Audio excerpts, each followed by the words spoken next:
G-Town. We are live, coming to you live from across the state of West Australia. Well, I'm that's here. that far on the map. I'm actually on the road traveling up here in Geraldton, West Australia today. While I've left, I'm not sure, carelessly left Lisa alone in Circle Leadership Studios. God knows what's happening while I'm away. What I don't know won't hurt me, apparently. So, I have a the flower nice. in your memory. Uh, so this is interesting, actually. What a wonderful segue, as we usually find in our conversations, that I'm stepping way outside of my comfort zone and going out of my studio here. Not me being out of the studio isn't out of my comfort zone, but leaving you alone in it. Look, I would be concerned too. I am slightly concerned. I was turning the lamps on this morning. I'm like, it's okay. Don't touch a thing. Don't trip over the cords. Look, I'm not going to lie. I might have accidentally done something with the desk yesterday, but it's fine. It's sorted. It's absolutely, yeah, we're good. Okay, that's the main thing. As long as we're good. Anyway, so we're here. We're live. This is a follow-on from last week's live session. So as you remember, last week we did a really it was really soulful session, I would call it. Yeah. And it was really, talking about, ourselves and some things that we've been through and some challenges and how we deal with them. And following on from that session today, we're going to talk about self-image and comfort zones. And what I want to be able to share with people is, what is self-image, and why is that important to us, and comfort zones. And instead of, I want to put a new spin, if you wish, on how we think about comfort zones, because I think comfort zones are great because, as they are, that's where you're most comfortable, and you perform your best in your comfort zone. But it's not where you become your best. You perform your best in your comfort zone, but you don't become your best in your comfort zone. You become your best, technically, as they would tell you. All change and all the growth happens outside your comfort zone. But you and I know, Lisa, and as many people who might be watching this understand as well, is it can be scary when you step outside your comfort zone. Like when you think about it in life, the number of times that you've stepped outside your comfort zone, and this is kind of what happens is like, okay, if I want this thing, I want that next promotion, or I want this next. Yeah, she was talking to our daughter about this last night here in Geraldton, and about when they offered her the job, her new promotion at her workplace, to become the assistant manager of the store that she's now assistant manager for. She said because she understands.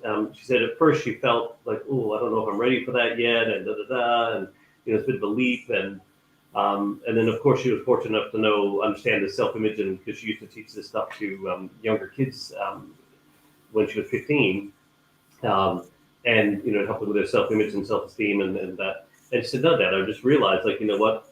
I've been stretching and pushing who I am as a person, and it wasn't a massive leap as I thought it initially it might be for me. And I was able to, and I just said yes. And I said, I'll learn as I go. And so she took the role. Whereas someone else in her life was offered an opportunity that they always wanted, but it seemed like a big leap, and they weren't ready yet. So they didn't want to take the leap. So, because it would take them way outside their comfort zone. Mm. So I always look at this when people talk about, like motivation, all that. I call the motivation channel, if you wish.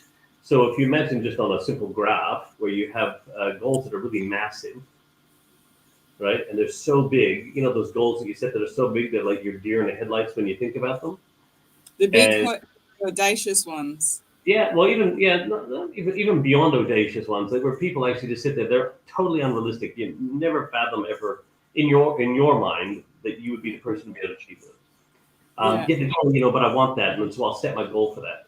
But it's so big, you don't do anything because you don't know where to start, or your fear overcomes you, and things like that.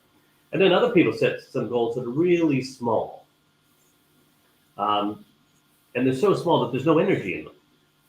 Right, so there's no motivation. It's so easy to do that I just don't do it. So what I call motivation channel is about setting goals, and the only way I can describe this to people, and I've not found a better way yet, is when it makes your blood bubble. you know, when you like what I call nervous excitement or nervous anxiousness, but it's this energy that all of a sudden, when you think about the goal, it's, you know, just outside your reach.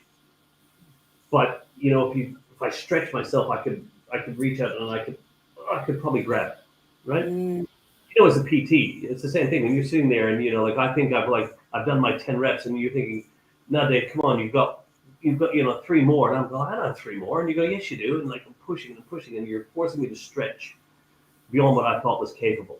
You're not saying do 20 more. You're just saying like do one or two more, do that extra one, do that extra two, yeah, do that extra yeah, three, and push, push, push.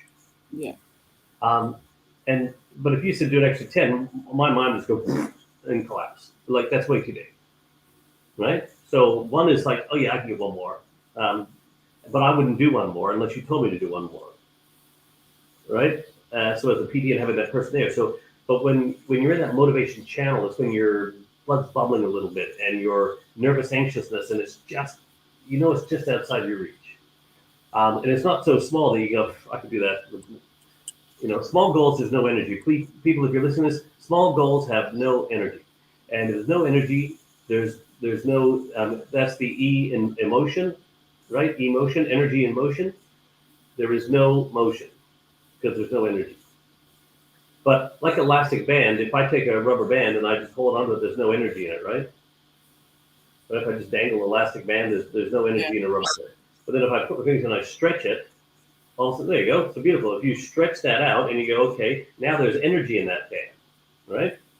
And we're going to talk more about the rubber band tomorrow. But if you stretch it too far, it'll snap, right? It'll snap. I just Okay. got your face bang on the screen with that rubber Okay. band then. It was bloody excellent.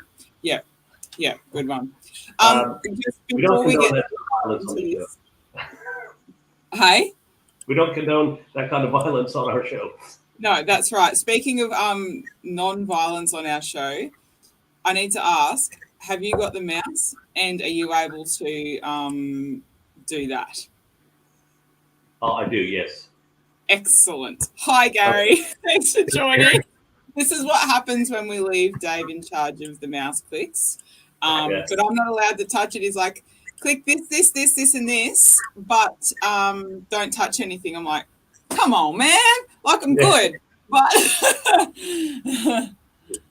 So yeah, so it's about creating goals that are energy for you and ones that don't snap you, or where there's no energy at all. Okay, so when you're feeling this anxious energy, I'm gonna do a bad job of this quote, but I can't remember which person said it. One of the famous philosophers or whatever said, "Far should something exceed a man's reach, or else what's a heaven for?" Can you like say that again, please? Something about something exceeding your reach, else what's a heaven for, right? So like it's what I want to remember who said it, but it's a really powerful quote. But the thing is, it's just outside your reach. Otherwise, what's heaven for? Like you have to have something that's just outside your reach, right? And that's where I would like people to think about it with comfort zones. So getting back to the whole concept of a comfort zone. So if you set a goal that's way too big and you jump outside your comfort zone, we've all done it in our lives. We've stepped way outside our comfort zone, and we're kind of like you're out there, you're alone, and all of a sudden, obviously, uncomfortable, but it's scary, right? So you feel fearful. And when the fear or the heat is on and you're outside your comfort zone, what's the first thing that you want to do? Run away, Yes. stop, The next thing hide. you want to do is you want to run back into your comfort zone where it's safe again. And I talked about this in my article, I think, a little bit, but it's what I call self-conscious or subconscious sabotage. Have you ever seen people promoted beyond their means or their belief? And they do stupid things, and then they either get demoted or leave. Or you see somebody get something that's far greater than they ever thought that they could, and they subconsciously sabotage themselves because they don't think they deserve it, and they do stupid things. Like in a relationship, they have somebody who they think is too good for them, and they do things to prove themselves right and go back to their comfort zone. Even that comfort zone is misery. Yeah, because better the devil you know than the devil you don't know. And Gay Hendricks talks about this in his book, The Big Leap, like ceilinging yourself, where things are going so great, then you're like the whole too good to be true. And like you talk about, Dave, that if we have a belief about something, then our brain's function is to keep us sane. So it's like, Yeah. all right, well, if this is what you believe, then we need to make this a reality so that we don't feel like a complete crazy. And so, therefore, here you are. Mm. Yeah. Yeah, and we talk about when this is why we help leaders to evolve themselves and their businesses to stay Yeah. relevant, right? So, Yeah. an evolution is that steady, progressive increase of your capabilities and your capacity for greatness, so that you Yeah. don't step way outside your comfort zone. Because what a lot of and when we talk about people growing out of business, what happens is if the leader does not evolve and they stay here, and then their team get to the stage where they reach the point where they can't go any further because the leader hasn't evolved and created the space and capacity for the team to continue to evolve. Yeah. So when that happens, either the good people end up leaving the organization or the organization implodes, Mm. like pushing down on the detonator. Because actually what happens is where the organization gets bigger than the leader and then the organization pushes down on the leader because this is where people's businesses got so big and then it just crumbled all around them because the business got bigger than they were. Yeah. Okay, and when we focus on growth only, you grow and you get this massive business, and then all that growth comes on top of you because you haven't evolved, and then it pushes down on you just like a plunger and explodes and blows up your business. Mm. Right? So that kind of sucks. So comfort zone is great. It's where you perform your best. It's where you're in flow state. Everything's awesome, but you don't grow or evolve in your comfort zone. Mm. Right? So if I want to achieve greater things in my life, then how the heck do I do that, Lisa? If every time I step outside my comfort zone, first time the heat's on, I want to come back in, or I'll do stupid things to bring myself back to where I am. Mm. So Mm. what I want to be able to share with people today is, we've talked about before the process of human behavior. So what if I show you the process of human behavior laid over self-image and how to, instead of what I call stepping outside your comfort zone, what if we expand and stretch our comfort zone? So it Mm. actually, because this is where this is where evolution is different to growth. Growth is like you get out there and you do stuff and whatever, and you try to be more. Whereas evolution is about becoming more. So I'm going to share with you on the whiteboard in just a moment how to stretch and push the boundaries of your comfort zone, Mm. so much so that you actually bring your goals into your comfort zone. Because you're Mm. actually stretching and expanding your comfort zone rather than having to step outside your comfort zone. Yeah, and I was just thinking about, like, as a baby's growing, Yep. it's expanding its comfort zone inside its mother's tummy, right? Like, Yeah. it's not busting itself out of the tummy at like 3 or 4 months. It's expanding that space, and so is the creation of ourselves and of our business. Yep. It's all growing and expanding where we are so that we're becoming more in that process. So you know how I love that process for human behavior, Dave. I'm really juiced to see how you're going to lay that over the top, because it's like two of my favorite things come together. So let's do the thing. Okay, so let's do the That's thing. Let's hope. Let's hope. So just so people understand, we are. I'm here at Geraldton, whiteboarding from Geraldton into the studio in Perth. So, so we're hoping that this is going to work. All right. So there's this. Go.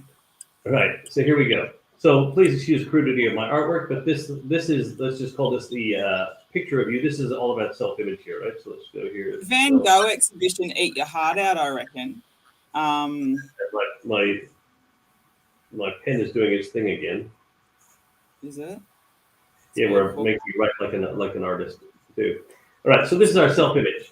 Now, this is a picture. So imagine that's a picture frame around you, and in this picture frame here, we have our fears, our doubts, our worries, our values, our beliefs, all this stuff framed up in this picture of ourselves. All right, there's a picture frame around us, and this is a wonderful picture of me. Now, these little negative bits up here in the headspace here, they're not necessarily negative, but these are what I call our limiting beliefs. Okay, so we know that the process for human behavior is success, right? However you choose to define that, comes from your results. It's not going to let me draw properly, is it? No.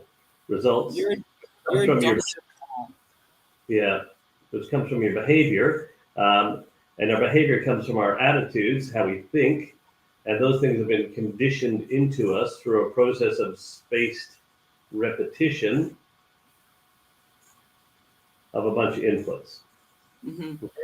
So I've these inputs repetitively have, that's supposed to be a C in there, conditioned the way I think about things, causing me to behave the way I do, getting me the results and success I may or may not be enjoying in my life right now. Now, with this process, so that's process for human behavior. Now, what does that look like in context of here? So if I've set myself a massive new picture of success for my life, and I've set these goals that I'd like to accomplish, right? I've got these goals I want to accomplish, and then I take a step outside my comfort zone. Yay! And the first thing I want to do when the heat's on is go, no, nay. All right? But what if we use this process for human behavior and in our terms of our self-image? We said, okay, well, hang on. I've set myself this success, and if I actually take this and I go, okay, here's what it looks like, here's the goals, here's the behaviors that I would need to demonstrate, here's the thinking that would be required, and I put that down here as the new inputs. And then I said, okay, hang on, I'm going to, it's like me to, and 1 plus.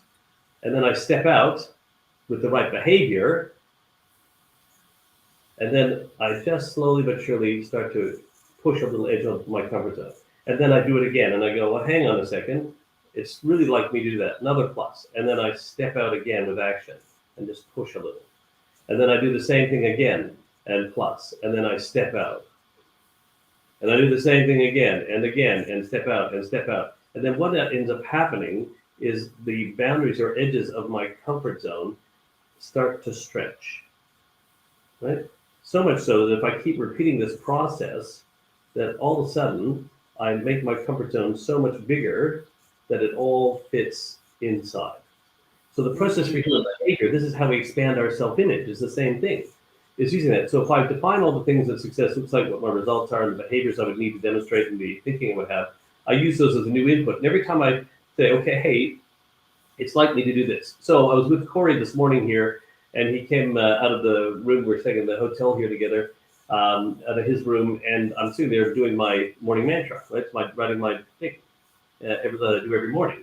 And he goes, oh, what you doing, Dave? I said, oh, I'm just writing out the rest of my stuff. I've done my affirmations. I'm just writing out my thing every day. So every day I'm affirming who I am, how I see myself, the world that I see, the work that I do.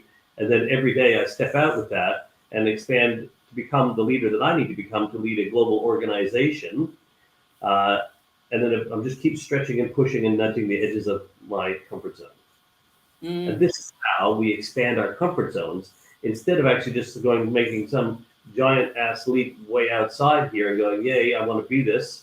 It's a steady progressive increase of your capabilities and your capacity for greatness is we just keep nudging the edges and the boundaries. All evolution happens at the edge of our comfort zones. And every time the edge, and so Gary, I call it stale culture. When you stop learning, you start dying. 100% Gary, the day you stop learning is the day you start dying for sure. And this is the process for that. So when you go through this here, please understand this is how you learn to walk, talk, ride a bike, drive a car, that whole process for human behavior. But when you look at it, how you see yourself, because if you do not see yourself being the person who achieved this level of success, then you're never going to achieve that level of success, because seeing is believing.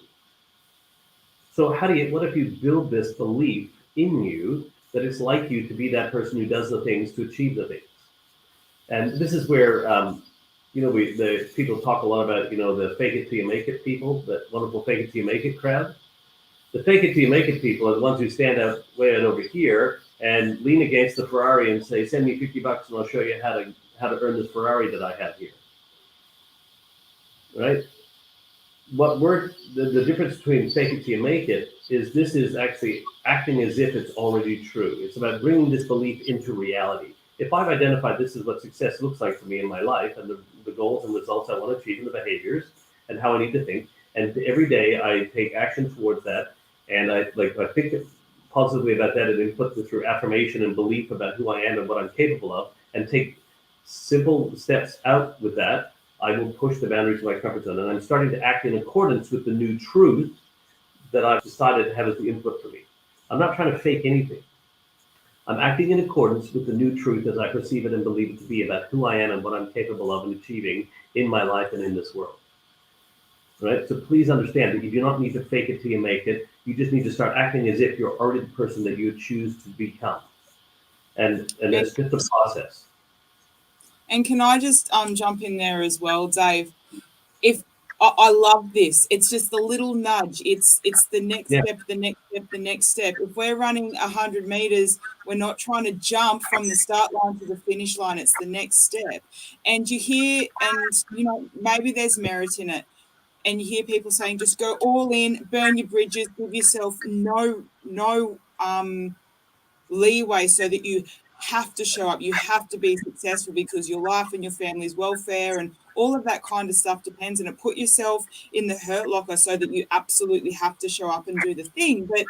But one of the 6 human needs, not one of the 6 human preferences, one of the 6 human needs is certainty. So if we rip ourselves out of all of the certainty in our comfort zone and throw ourselves so far away from that and burn all of the bridges saying, oh no, I'm just putting myself in a position where I have to show up, then what creativity flows from there? What love can you speak to the market? Because you're freaking out. You're like, my house is on the line. What meal is my kids going to eat? And how can we evolve? How can we be innovative? What space do we have to think and to flow in order to evolve ourselves and our businesses to stay relevant from that space? So by nudging this and going one step at a time, it gives us an opportunity to make sure that our human need of certainty in our comfort zone is met. We know that we're okay, so that we've got space to perform really well, but also nudge ourselves in and step and stretch into that's next becoming. What did we call it the other day? Our levolution, our leveling up our evolution. So I love that little nudge. I love a love nudge. And I know for me, when I've, burnt bridges and put myself, that's what happens. You put yourself in overwhelm, in like in the headlights, and you're like, and now nothing is happening. Nothing is happening, and you implode. Yeah.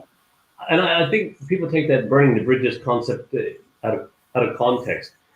Like for me, when I decided that I'm never going to have a job again, and that I'm going to build this organization and stuff, and so I burnt the bridges. I'm going to win the war or die here trying, if you will. And that's fine, but I don't apply that same theory in terms of who I need to become. I understand that in order to do that, I needed to constantly be evolving myself. And please, if you're watching this or listening to this now or later, that growth is great. We're not anti-growth people. What we're saying is that evolution needs to become your natural state of yourself and your business, where you can have growth spurts within that. Which is why we talk about a steady, progressive increase of your capabilities and your capacity for greatness. So the more you increase your capabilities steadily and progressively, you'll be able to increase your capacity for greatness. And by doing so, you'll have those growth spurts on the back of a core of evolution about how you evolve as a leader, evolve as a person. And then understanding then, the same thing is in that self-image is then how you see yourself.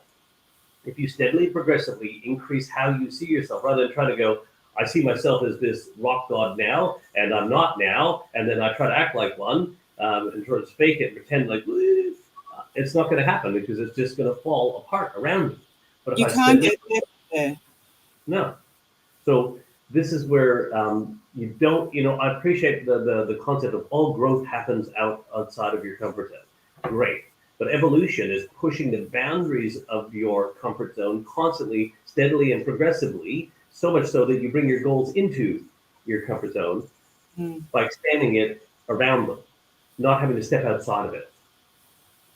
So when well, that's way too uncomfortable for me. Okay, well, what is comfortable? A push. What's that whole little bit of a nudge all the time? And this is how we work in terms of our clients. This is how we work. This is the same development process that I worked with you on. For you as you became part of the organization and evolved, just constantly nudging, steadily, progressively increasing your capabilities, increasing how you see yourself and what you're capable of.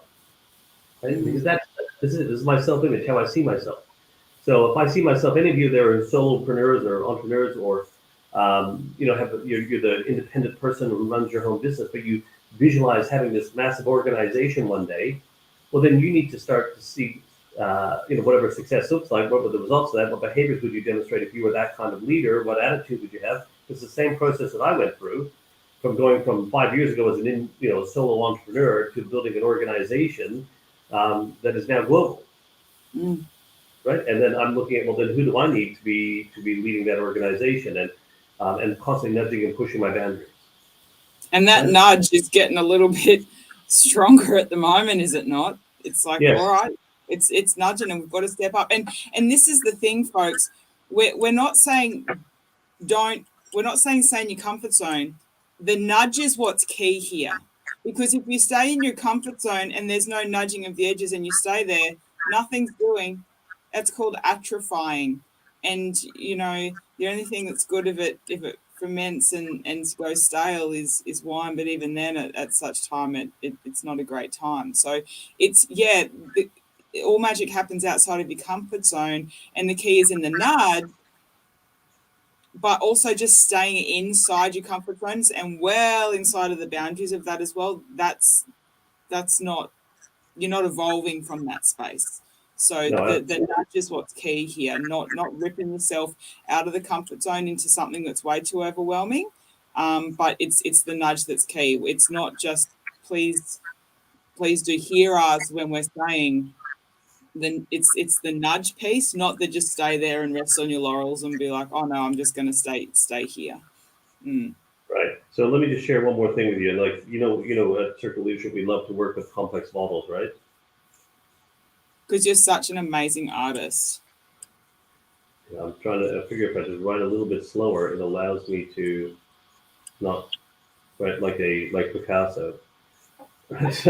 So here's a transformation model. So if you want to draw this yourself, like this is as complicated as it gets. So if this is you down the bottom here as you currently are, and this is the future you who you want to become. Here's and say in the next, and this is the way we work with people. So Gary's got a really great comment here. Everyone's comfort zone and challenge zone is different, but most comfortable being slightly on the edge. What's funner, a roller coaster or a lazy river? Ah, love that, Gary. Yeah, Yes. 100%, Gary. Yeah, yeah. Well, sometimes a lazy river is not bad. It's just nice to relax, but that's maybe after you've done a whole bunch of crazy roller coasters, and then a little bit of lazy river is just a nice. So here's this complex model. So if this down the bottom here is currently you, and then up the top here is future you. Just say, and this is what we do for us. Every year we set a theme, right? So Lisa and I, we set a theme for ourselves every year about who part of our theme for our evolution. An overarching theme that we apply to all areas of our lives, right? So it's part of our constant evolution. And so for me, as where I was at the beginning of this year, for example, I would sit there and go, okay, so what is, I'm going to currently, like 98% of the things I do is probably still going to be the same me. But the 2%, what's one thing I could start doing this month that would move me closer to the future me? And the next month, what's the next thing? What's the next thing that I could do? And then the next month, what's the next thing? And the next thing, and the next thing, and the next thing, and the next thing. So eventually, in the next 12 months, if not 98% or 100% of me, I'm now the future me. Because all I did is one thing well at a time, steady, progressive increase of my capabilities and my capacity for greatness. So my capacity for greatness as the new me expanded as I step by step increased my capabilities. So people think it's not like to stop doing this, then start doing this. It's what's one thing I can start doing this month that would move me towards future me? What's the next thing I can do? What's the next thing after that? Because the fastest way to get many things done is to do one well at a time. And so for me, this is the way I work on my own evolution. This is the way we work with our clients.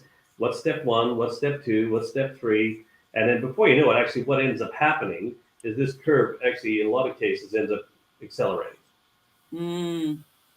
Right? So it's really important to understand, it's not a complex process, but if you don't follow the process, you're going to leap way outside your comfort zone, you're going to be scared shitless, and you'll fall off the roller coaster. Yep, and I see this on the roller coaster. You'll try to get me off of this thing, right? Because you're just scared. And I see this time and time again in the fitness profession, where people go from eating absolute crap and doing no movement whatsoever to training 3 hours a day and living on broccoli and air for 8 weeks, getting a result. But as you go from and as a Scorpio, I'm really good at this, as you go from one extreme to the other, for every action, there's an equal and opposite reaction, right? So then you've gone here, you've gone here, you've gone here. And this is where yo-yo dieting happens, because we're ripping ourselves from one extreme to the other. And no long-term sustainable good comes from that. I know, because I lost and put on 40 kilos 3 times by doing this, right? And it's only when I change the thing, that now I get to eat cake for breakfast and be fit, healthy, and strong for the lifetime, because of that little progressive, steady improvement. But we live in an instant gratification culture. It's like, I spent 30 years being 30 kilos overweight, and now I want to be 30 kilos lighter in 3 days. We just can't get that from there, folks. It just doesn't happen. Listen, I didn't get this way from eating one donut, right? And just wrapping up on that, and so to Gary's point, yes, Kaizen simplicity. Once again, that's one of our core values here at Circle Leadership, which is freedom from complexity. Is simple things, one step at a time, and you'll achieve so much. If you just did one new thing every day, you'd do 365 new things in a year, rather than trying to do 365 new things in one day. And this is, and your gym example is perfect, and I'll just wrap up on that, because a lot of people do. They go from not working at all and go, okay, I'm going to go an hour a day, 5 days a week, and they get to about day 3, and their body is so sore and so painful that they go, I can't do it, and then so they actually go, I'm not going back, and you go from 0 to hero. It doesn't work. How many people, and statistically it's been shown that people who win the big lotteries, the 70% of them are actually worse off 3 years later than they were before they won the money. Same story. Because winning the lottery doesn't make you succeed. You can't win success. Okay, so if you see yourself being the type of person who has that level of wealth and that's the thing. Well, then those are the people who and that's why they help so many of the lottery winners these days, because it's all that money just gets washed away, right? So because if you don't have capacity to hold that, then you can't. That's right. Period. Right. So everyone, thank you very much for tuning in here. Gary, thank you once again for all your comments and contributions to our live stream. Please remember, you don't need to leap outside your comfort zone. You need to step onto the edge of your comfort zone and keep pushing and nudging the boundaries of your comfort zone. And if you constantly nudge and push the edges and boundaries of your comfort zone, you will bring your goals into reality. You will start acting as if you are that person who does it. You don't need to fake it until you make it. You don't need to do any of that stuff. You don't need to get scared. You don't need to be deer in the headlights. And you don't need to set goals that are so small that you're never going to take action anyway. You just create enough energy, because this is when you stretch and you just create enough energy that you have. And we're going to talk about the elastic band theory next week. We talk about how your mind works. So we're going to talk about actually how to take that and look at your self-image and your comfort zones, and how to use your brain as the greatest tool to help you achieve all the things that you want in life, where it's actually sabotaging you and where it's helping you succeed. Love that. Yeah. This is my jam and cake. Yes. Well, until next week, although we might be doing it at a slightly different time, because I will be possibly sitting in Sydney Airport at the time while I'm doing that. Love that. I'll be here. So stay tuned. And yes, we'll let you know what time it'll be posted up. But thanks everyone for tuning in. Really appreciate and value your time and attention. If you want, we have a worksheet that demonstrates that model I showed you with the comfort zones. Hashtag self-image in the comments. Dave, write hashtag self-image in the comments, because Lisa's not going to do it because you're in control of the mouse. I'm not allowed to touch things, man. Come on. There it is. Hashtag self-image if you want the worksheet. We'll send it to you. We'll get to you. Make sure you get a copy of it. Sorry? You got to click on it so it comes on the screen. Okay, yeah. One job, man. You're in control of the mouse. All right, guys, until next week, live from Sydney and WA and wherever else we'll be in the world. I'll just be coming back to New Zealand, so I'll be very excited to share with some thoughts around that, but I'm really pumped about showing you how your brain works, pull all this sort of stuff together now. Thanks again, everyone, and we'll see you next week. Bye.